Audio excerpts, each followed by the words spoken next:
Harka funee akkam jirtu kabajamtoota daawwattoota keenyaa kun OBN sagalee uummataati oduuwwan sa'aatii kanaaf jenneen simbiraan kaa oduu isinitti muudhaan kan si waliin turu Alsan Asaffaatii oduu ijootiin eegalaam. Ministeerri muummee Dr. Abiy Ahmed raawwii hojii karoora guyyaa 100 marsaa lammaffaa manneen hojii ministeerotaa fi dhaabbilee itti waamaman isaaniin ministeerichaaf ta'ee qorachaa jira.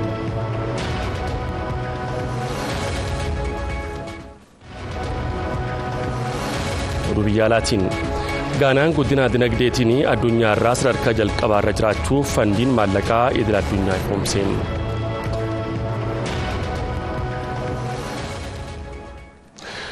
Kunneen oduu hangafootaati amma immoo kallattiidhaan gara handhuura Oromiyaa kan taate Finfinneetti sin dabarsiniiti achirra oduuwwan muraasa biraan geenyaa turtiidhaan booda walitti deebinaa amma gara Finfinneetti.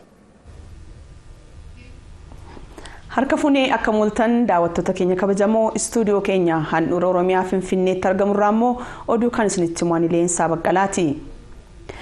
Ministeerri muummee Dr. Abiy Ahmed raawwii hojii karoora guyyoota 100 marsaa lammaffaa manneen hojii ministeerotaa fi dhaabbilee itti waamamni isaanii ministeerotaaf ta'ee qoratan. Hayimaanut Kibaboo dabalata qabdi. Manneen hojii ministeerotaa gamaagamaman kunniin diidamyoo ta'an waajjira ministeera muummeetti gareen hordoffii raawwii fi imaammataa gamaagama kana kan gaggeessan. Gabaasa manneen hojii kunniin dhiheessan daawwannaa tasaa manneen hojii kanatti taasisanii fi maamiltoota manneen hojii kanarraa ragaa funaanuun tahuu ibsanii jiran. Manneen hojii ministeerotaa gamaagamaman kanneen keessaa galii, qonna, geejjiba, fayyaa, barnoota, nageenyaa fi abbaa alangaa waliigalaa federaalaa isaan muraasa. Gabaasa dhiyaateenis ministeerri galii karaa si'ataa ta'een galii sassaabuu akkasumas hojii daldalaa qindaawaa fi si'ataa ta'ee uumuudha kan ja'an garee hordoffii fi raawwii imaammataa keessaa obbo Maammoo Ismalaalam Miratu ministeerri galii guyyoota 100 keessatti raawwii gaarii qabaachuus kaasanii jiru. ገቢን በመሰብሰብ ረገድ የእቅዱን 85% አሳክቷል። galii sassaabuun raawwii karooraa 85 milkeessee jira. Tooftaa sassaabbii galii bar'een gaddaa waliin wal bira qabnee yoo laallu 22 guddina agarsiisee jira. Sochiin daldala si'ataa ta'es akka jiraatus taasisanii jiru. Kana malees bu'uura galii babal'isuun waan hedduun hojjetamee jira. Gabaasa ministeera qonnaa ilaalchisuun dhiyaateenis dameen kun hojii gaarii hojjechaa kan jiru ta'us karoora oggubaasan wantoota bu'aa fidan irratti xiyyeeffachuu qabu ja'amee jira. Gabaasa raawwii ministeera daldalaa fi indaastiriitiin immoo damee indaastirii dorgomaa gochuuf qindoomina investeerota alaa fi biyya keessaa akkasumas dhaabbilee dhuunfaa waliin jiru cimsuu akka qaban kallattiin kaa'amee jira. Gabaasa raawwii abbaa alangaa waliigalaa ilaalchisuun dhihaateenis qabiinsa yakkamtoota mana amala sirreessaa irratti hojiin gaariin kan jiru ta'us poolisii waliin hojjechuudhaan yakkamtoota gama seeraatti dhiheessuu irratti kan hafu ta'us obbo Maammoon kaasanii jiran. ፍትህ ስርዓቱን በማሻሻል ረገድ ራሳቸው ከሚያወጡት እቅድ በተጨማሪ sirna haqaa fooyyessuuf karoora isaan baasaniin alatti muuxannoo biyyoota alaa fudhachuun akka addunyaatti dorgomaa ta'uuf riifoormii sirna haqaa irratti hojjechuu qabu. Malaammaltummaa fi seeraan ala qabeenya biyyaa ba'ee gara biyyaatti deebisuu fi hojii eegalan cimsanii hojjechuus qabu. Kana malees gabaasa raawwii ministeera geejjibaa ilaalchisuun dhihaateenis karooraa fi raawwiin isaanii gaarii ta'us rakkoo geejjibaa jiraattota magaalaa Finfinnee hiikuuf akkasumas investimentii baaburaa Itiyoo Jibuutii irratti xiyyeeffannaan hojjechuu akka qaban kallattiin kennameefii jira. Raawwiin karooraa marsaa lammaffaa guyyaa 100 manneen hojii ministeerotaa erga dhihaate boodaas gaafii fi yaadoota garaagaraa kaasuun ministeera muummee waliin ta'uun mari'achaa jiru.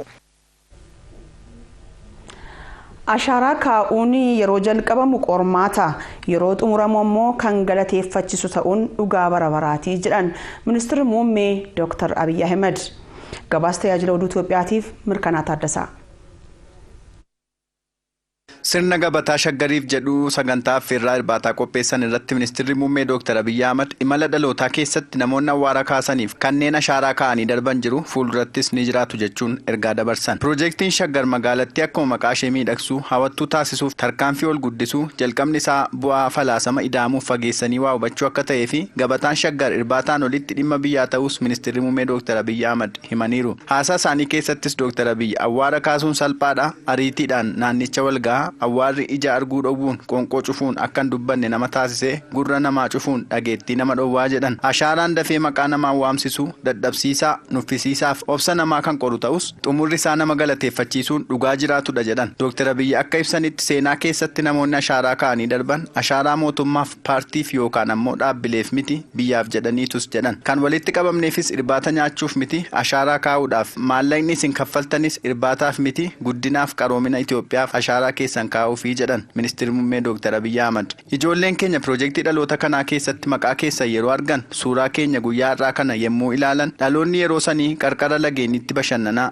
mana kitaabaa kana keessatti dubbisaa abbootiif haadholii ashaaraa kanneen kaa'aniif yeroo galateeffatu maaltu nutti dhaga'amuu akka danda'u mee yaadadhaa jedhan Dr. Abiyyi. Finfinneen simbira masqalaaf billaacha simbirroota miidhagoo qilleensa qabbanaa jala gadi siqanii balali'an waliin erga walitti mufattee kan bubbulte ta'uu kan himan ministeerri muummee Dr. Abiyyi Ahmad naannoo miidhamaa fi badaa jiru baraaruun kan danda'amu yaadaaf falaasama ida'amuutiin qofa akka ta'es yaadachiisaniiru. Finfinneen teessoo gamtaa Afrikaa jedhamu irra darbite magaalaa qulqulluuf miidhagduu Afrikaa akka jedhamtu yeroon itti dhufu nan abdadha natti mul'atas jedhan. Egaa tarkaanfii ulfaataa tokko jennee jalqabneerra kana booda Finfinneen magariisummaaf burqaa qulqulluu kan maddisiistu ta'uu isheetiin Afrikaa keessatti fakkeenya akka taatus nan abdadha jedhan Dr. Abiyyi. Ministeerri muummee Dr. Abiyyi Ahmad dhaloota dhufuuf simbira masqalaa siifachi barrisan abaaboon birraa yemmuu daraaran billaacha balbala karra isaanii duratti arguun ajaa'iba ittiin ta'us jedhan. Biyya guddoo magaalaa guddoof uummata guddaa kanaaf hawwattummaa isaa kan miidhagsuuf sadarkaa isaa kan jijjiiruuf ashaaraa kaa'uuf iddoo seena qabeessa kanatti baga wal argines jedhan. Piroojeektii Shaggar namoonni dhuunfaa 200 ol dhaabbileen idil-addunyaaf biyya keessaa saganticha irratti hirmaachuuf teessoo bitachuun ni yaadatama. Dhaabbileen adda addaa biyya keessaaf idil-addunyaa piroojeektii Shaggar miidhagsuuf deeggarsa taasisaniiru. Piroojeektiin Shaggar maallaqa biliyoona 29 hojjetamuu kan ibsame yommuu ta'u waggaa 3 keessatti xumurama jedhamee eegama jechuun tajaajilli oduu Itoophiyaa gabaaseera.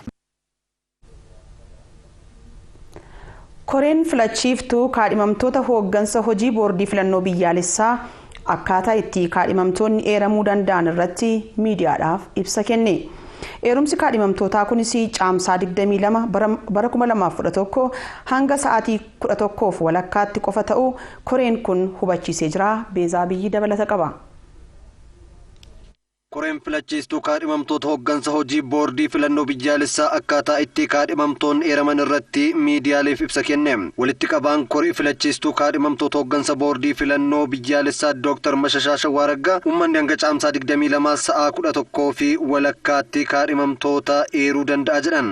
እስከ ግንቦት 22 2011 ዓመተ ምህረት እስከ 11 ሰዓት ከ30 hanga caamsaa 22 bara 2011 hanga sa'aatii 11 walakkaatti koree filachiiftuuf eeruun ni danda'ama. Eerumsi guyyaa fi sa'aatii jedhameen ala dhufan fudhatama waan hin qabneef hawaasni yeroo jedhame keessatti eerumsa isaa dhiyeessuu akka qabu xiyyeeffannaan ibsa koreen kun. Dr. Mashashaan akka jedhanitti kaadhimamtoonni eeraman lammii Itoophiyaa ta'uu qabu. Dhaaba siyaasaa kamirraayyuu bilisa ta'uu qabu. Naamusa gaarii kan qabanii fi itti gaafatamummaa itti kenname gahumsaan baachuu kanneen danda'an ta'uu qabu jedhan Dr. Mashashaan. Kana malees kaadhimamtoonni kunneen eeyyamamoo fi amanamummaa kanneen qaban ta'uu qabu. Gahumsa kanneen qabanii fi namoota biroo waliin dandeettii hojjechuu kanneen qaban ta'uu akka qabanis Dr. Mashashaan himaniiru. Uummannis kaadhimamtoota ulaagaa jedhaman guutan kanneen hanga caamsaa 22 bara 2011 hanga sa'a 11 fi walakkaatti eeruu danda'a jedhan. Eerumsi kunis karaa bilbilaa barreeffamaan poostaa faaksii fi qaamaan kennamuu danda'a jedhan. Eerumsa caamsaa 22 bara 2011 sa'a 11 walakkaa booda dhufu kan hin fudhatamne ta'us Dr. Mashashaan himaniiru. Istuudiyoo Finfinneerraa oduuwwan qopheeffanne ani xumureen jira. Istuudiyoo Adaamaarraa Alsanitti fufaa nagaan bula. Warri istuudiyoo Finfinnee hundi keessanuu galatoomaa kabajamtoota daawwattoota keenya oduuwwan muraasa na biratti hafanitti fufaa ammallee waliin turaa. Gaafii bu'uuraalee misoomaa uummanni kaasuu deebisuudhaa fi mootummaan haaromsaa hojjechaa akka jiru ministeerri bishaan jallisii fi enerjii Dr. Injiinar Silashii Baqqalaa dubbatanii qabeenyii fi humni jiruu dinagdee uummata Oromoo cimsuudhaa fi ooluu qabaa kan jiran ammoo hoogganaa biiroo qonnaa fi qabeenya uumamaa Oromiyaa obbo Daabaa Dabaleeti. Korri sochii uummataa jiraattota aanaa meettaa walqixxeessaa meeraa yeroon toleeraa guutuu gabaasa kana qindeesseera. jiraattota aanaa meettaa walqixxee waliin korri taa'ame kun gaaffilee bu'uuraalee misoomaa uummatarraa kaan hooggantoota mootummaa naannoof federaalaa dhimmi ilaallatu waliin kallattiin walitti fideera. korri kunis uummanni oromoo dinagdeedhaan of cimsuuf adeemsa deemamu malurratti marii taasisuuf akka ta'e bulchaan godina Shawaa Lixaa obbo Gazzaayin Kabbadaa haasawaa baneensaa isaanii keessatti akeekaniiru.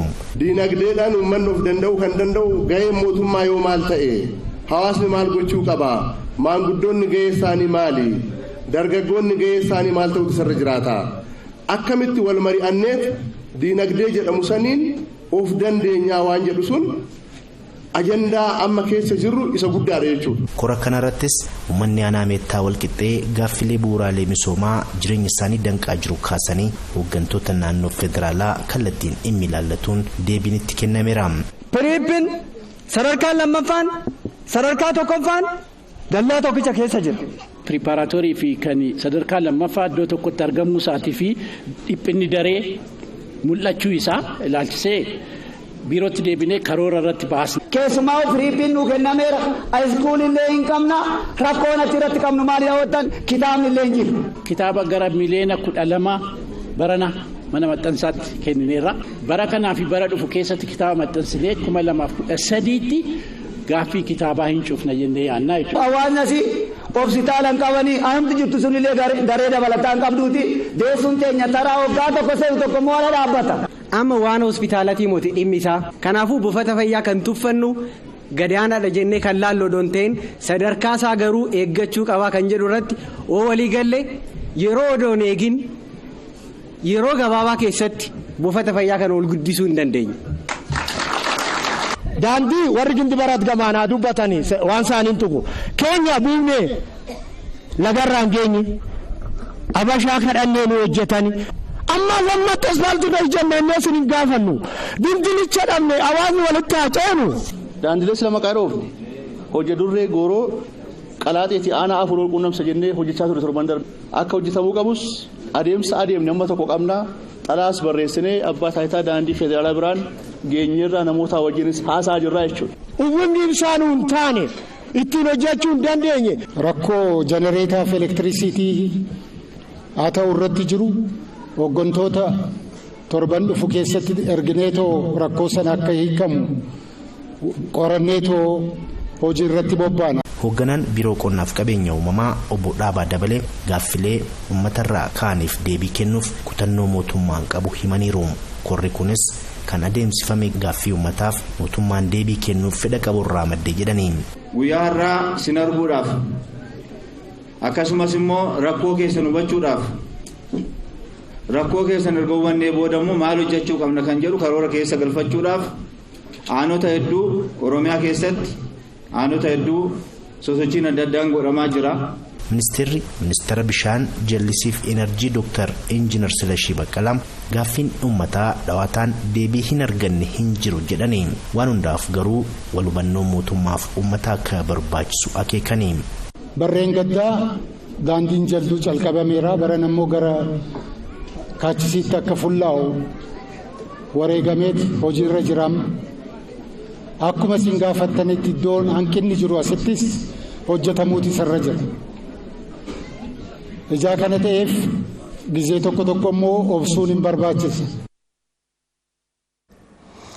Waldaaleen intarpiraayizii maayikiroo fi xiqqaadhaa fi deeggarsaa gochuun ce'umsaa qonnarraa gara indaastiriitti taasifamu milkeessuudhaa fi hojjechaa akka jiru biiroo misooma indaastirii fi intarpiraayizii Oromiyaa beeksise. Waldaan aksiyoonaa daldalaa faayinaansii meeshaalee kaapitaalaa Oromiyaa waldaalee 33 maashina liqaadhaan fudhatanii kanfaltii raawwatanii fi beekamtii kenneera. Cherinnat Maabiraatu bal'ina isaa hordofeera. Dinagdee Itoophiyaa qonnaan durfamu gara industiriitti ceesisuuf mootummaan babal'ina industirii manufaaktcharingii irratti xiyyeeffatee hojiiwwan garaagaraa hojjechaa jira. Waldaaleen intarpiraayizii maayikiroo fi xixiqqaa industirii manufaaktcharingii irratti gurmaa'an deeggarsa barbaachisu argatanii ce'umsa biyyattiin qonnaa gara industiriitti taasiftu akka milkeessaniif xiyyeeffannaan hojjetamaa akka jiru hoogganaan biiroo misooma industirii fi intarpiraayizii Oromiyaa obbo Xilaawun Warquu himan. Meeshaalee kaapitaalaa kun paakeejii deeggarsaa misooma intarpiraayizii fi industiriitiin kennamu keessaa isa tokkodha. Akka Oromiyaatittis haga tokko maashiniin kun kennamee milkaa'uu jalqabdanii jirtu.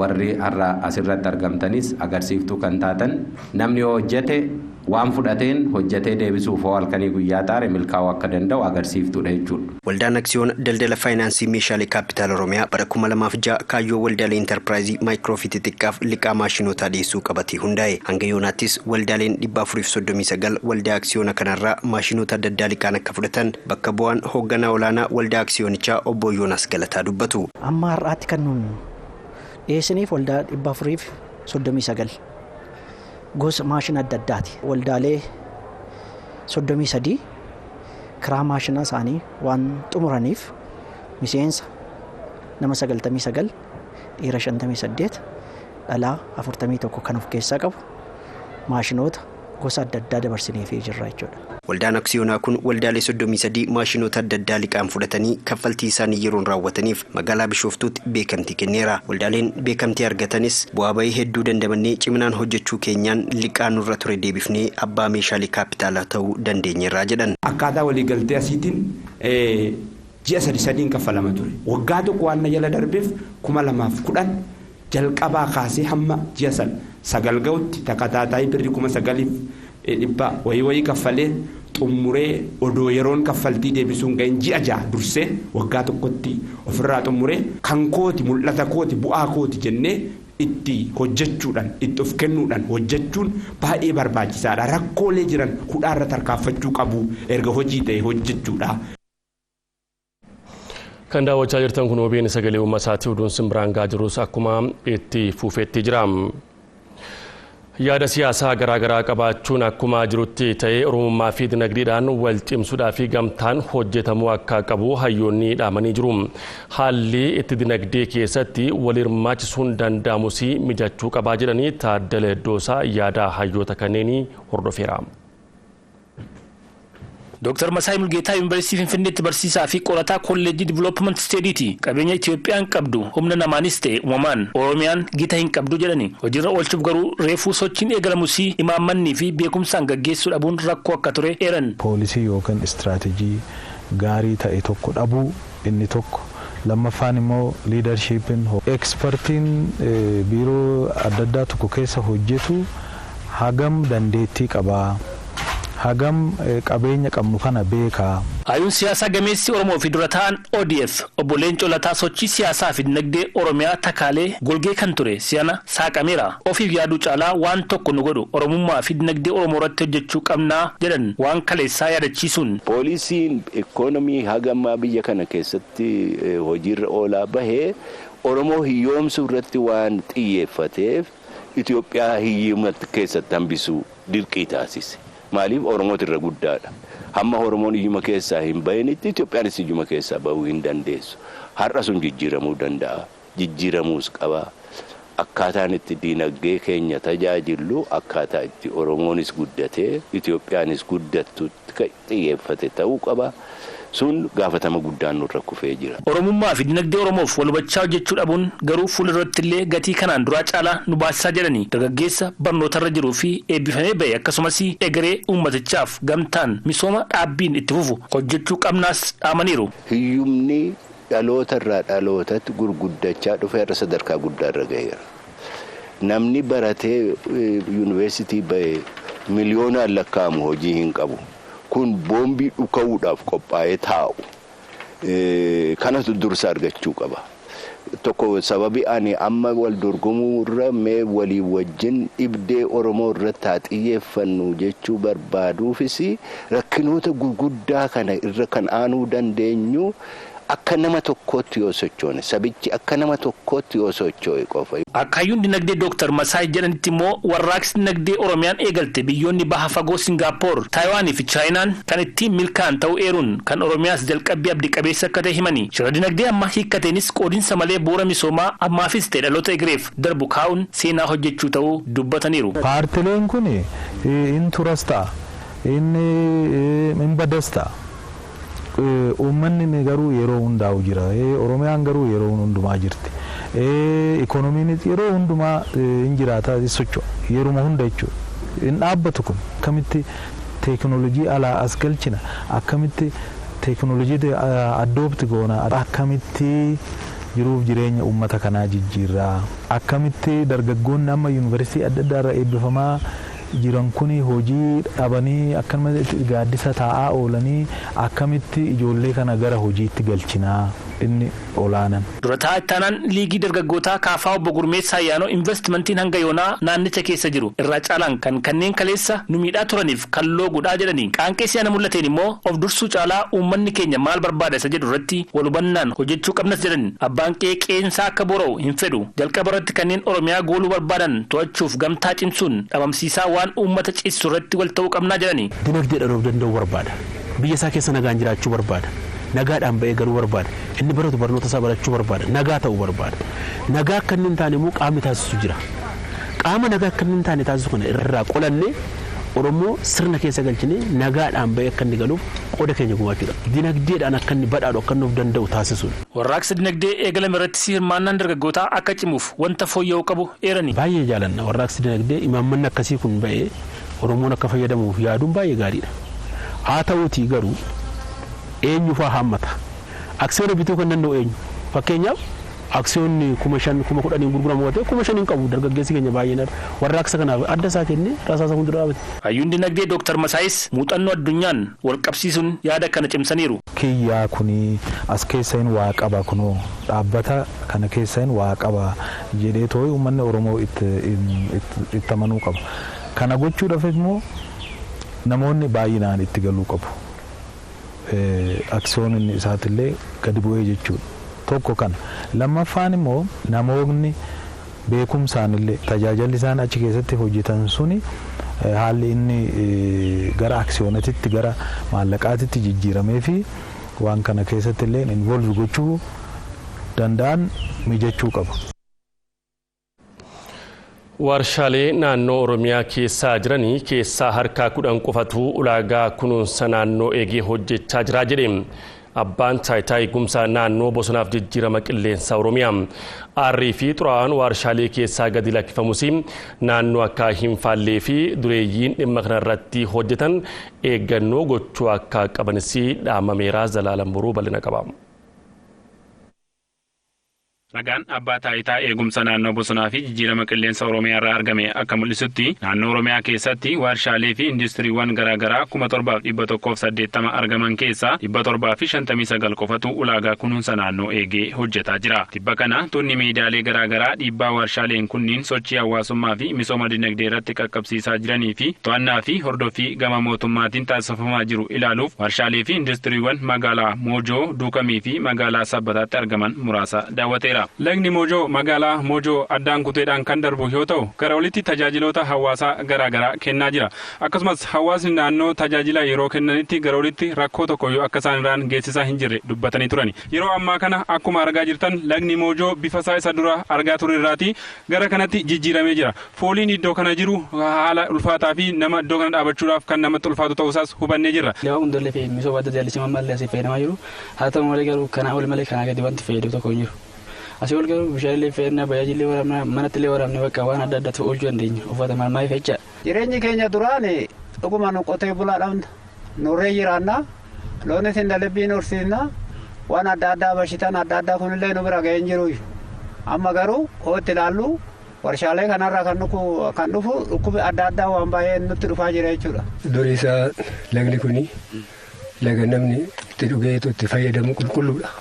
Yeroo ammaa kana keessa warshooleen baay'atee sabbatatti nammee faafrikaan dhaqee faafrikaan kun qodaalee tokko irra jiran laga kana balleechee lafa godhe.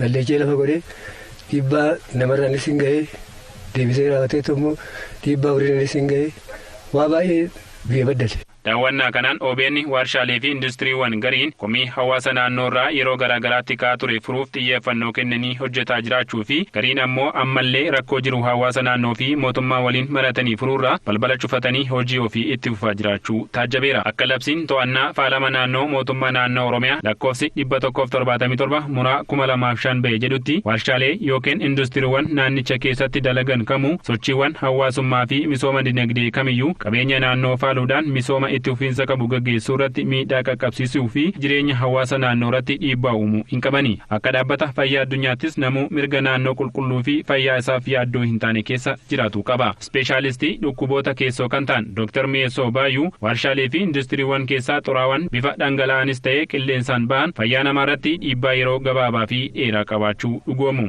Keemikaalotaanis haa ta'u qilleessanis haa ta'u yeroo gama environmentii yookiin naannootti kan makamu ta'e fakkeenyaaf bishaan faaluu danda'a. Yoo bishaan faale inni kun garaa yaasadhaaf haqqisaadhaaf dhukkuboota adda addaatiin nu saaxiluu danda'a. Gara qilleessaa kan ammoo yoo seenu ta'e kanneen akka kaarboon daayoksayidii, kaarboon monooksayidii fi saalfariin kun qaama keenya funyaan keenya afuufa tuuboo qilleessaa keenya ujummoo qilleessaa keenya somba keenya irratti akka sombi keenya lolu akka sombi keenya afuura gaarii fudhan nu taasisuu danda'a. Kana malees xuraawwan dhangala'aa warshaalee keessaa ba'uun oomishni fuduraa fi kuduraalee akkasumas foolloon bishaan kanneen dhuganii soorachuun fayyaa namaaf rakkoon qabu jabaa ta'uu eeraniiru. Qaamni hojii investimentii fi piroojektota misoomaa adda addaa irratti bobba'e eegumsa naannootiif xiyyeeffannoo guddaa kennee mirgaa fi dirqama isaa eegee hojjetuu qaba. Abbootiin investimentii naannoo Oromiyaa keessatti dalagan muraasni garuu ammallee dhiibbaa sababa warshaa isaaniin dhufu maqsuu irratti laafina qabu. Rakkoo kana furuuf hojjetamaa jiraachuu kan nuuf eeran hoogganaan abbaa taayitaa eegumsa naannoo bosonaa fi jijjiirama qilleensa Oromiyaa Dr. Nagarii Leencoo investimentiin guddina biyyaaf akkuma bu'aa qabu dhiibbaas waan qabuuf dhiibbaalee faalamaa naannoo irratti qaban hambisuuf hojjetamaa jiraachuu dubbataniiru. Eenyutu seera bu'uura godhatee hojjetaa jira, eenyutu seera bu'uura godhatee hojjetaa hin jiru jennee ilaalle tarkaanfiitti deemnaa jechuudha. Kanadha kan hojjechaa jiru.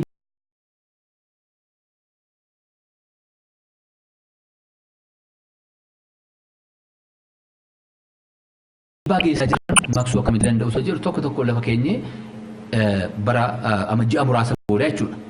Ji'a muraasa booda ji'a 2-3 booda dirqama sana fudhatanii akka isaan qabaatan gochuuf irratti hojjechaa jira. Inni kun hojii guddaa.